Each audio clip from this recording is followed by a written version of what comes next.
Essa é a nossa última aula sobre as funções inorgânicas, falando ainda sobre os óxidos que nós já definimos aulas para trás aí, tudo bem? Nós falamos também que esses óxidos têm uma classificação e já falamos dos óxidos ácidos, dos básicos e dos neutros. Nessa aula a gente fala sobre os anfóteros, os duplos e os peróxidos, que são um outro tipo de função inorgânica, tá? O que seriam esses óxidos anfóteros? Óxidos anfóteros são óxidos que têm comportamento ácido e básico. Isso vai depender de quem é a espécie que está com ele, tá? Por que ele tem esse comportamento? Porque ele tem eletronegatividade intermediária, não é nem alta e nem baixa.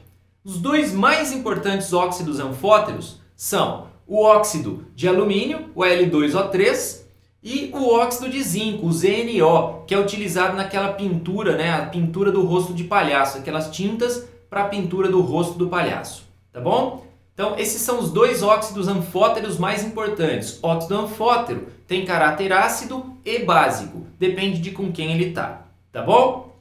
Óxidos duplos são óxidos formados pela união de óxidos diferentes de um mesmo elemento. Isso acontece para elementos que tenham NOx variável, e ele vai estar se encaixando nessa estruturinha aqui, ó.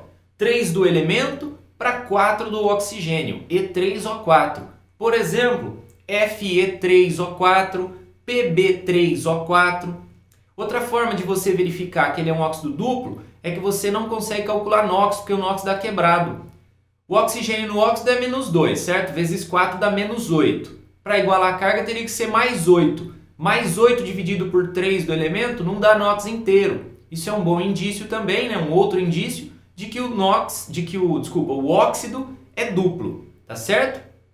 Olha só, então o que seria o Fe3O4? Ele seria formado pelos óxidos possíveis para o ferro, que é o FeO quando o ferro é ferro 2 e o Fe2O3 quando é o ferro 3. Se você somar ali, Fe3O4 é a magnetita, um dos minérios de ferro, tá certo?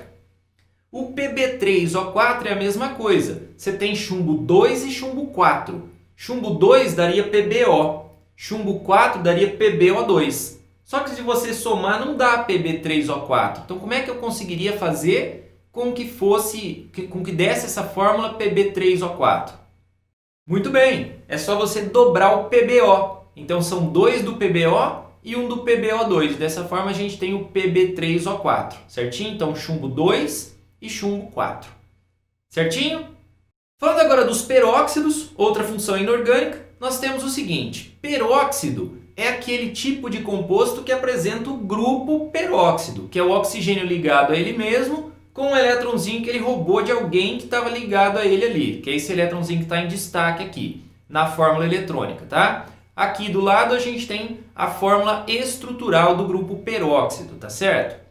Nos peróxidos, você tem o oxigênio com NOx menos 1, certinho? NOx menos 1, porque ele ganha de quem estiver ligado a ele. Oxigênio com oxigênio, ninguém ganha elétron aqui, certo? A eletronegatividade é a mesma. Então ele consegue roubar um elétronzinho só. Por isso o NOx do oxigênio no peróxido é menos 1. O mais importante dos peróxidos é o H2O2, o peróxido de hidrogênio, que em solução aquosa a gente chama de água oxigenada, certo? Esse é o mais importante dos peróxidos, é o que mais vai aparecer para você. Fique esperto com ele, tá? Essa aqui, ó, é a representação na fórmula estrutural. E aqui a representação na fórmula estrutural, respeitando os ângulos de ligação, a geometria da molécula, tá? Tá aqui a representação do que seria o H2O2, certo? Ó, geometria angular para esse oxigênio, geometria angular para esse oxigênio aqui. Beleza? Legal!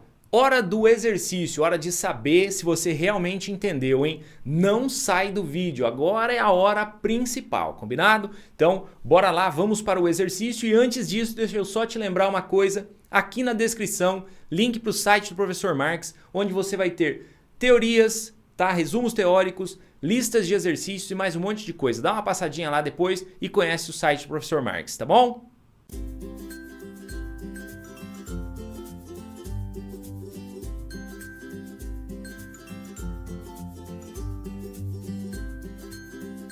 De volta com você, vamos ao videocício que ele forneceu, que é esse aqui, ó.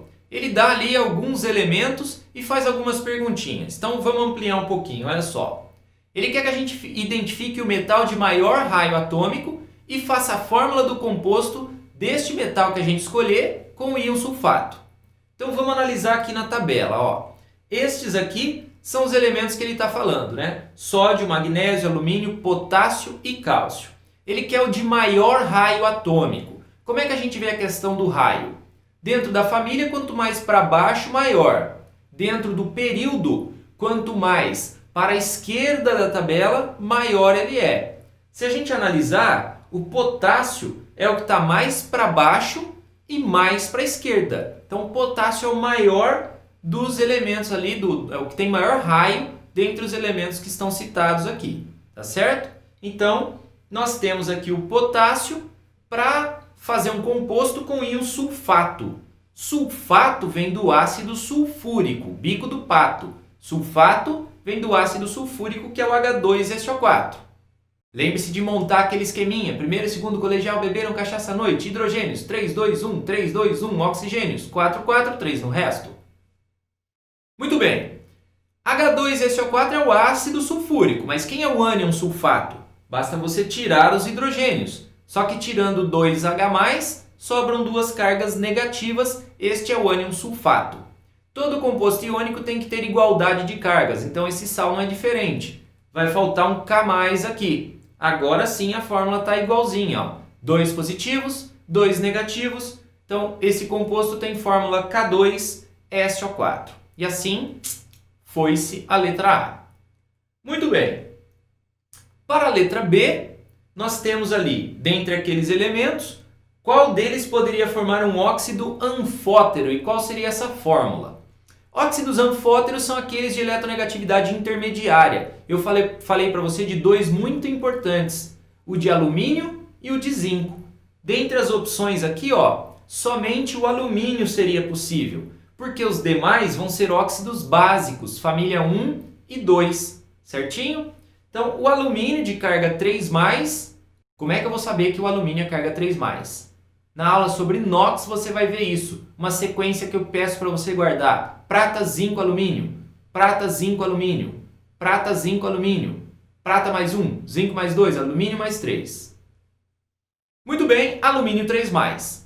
Tem que ser um óxido, então tem que ter O2-. Lembre-se da igualdade de carga, está faltando carga negativa, eu vou repetir o O2, certo? O O2-. Agora falta a carga positiva, vou repetir o alumínio. Agora tem 6 positivas e 4 negativas, eu vou repetir o O2-.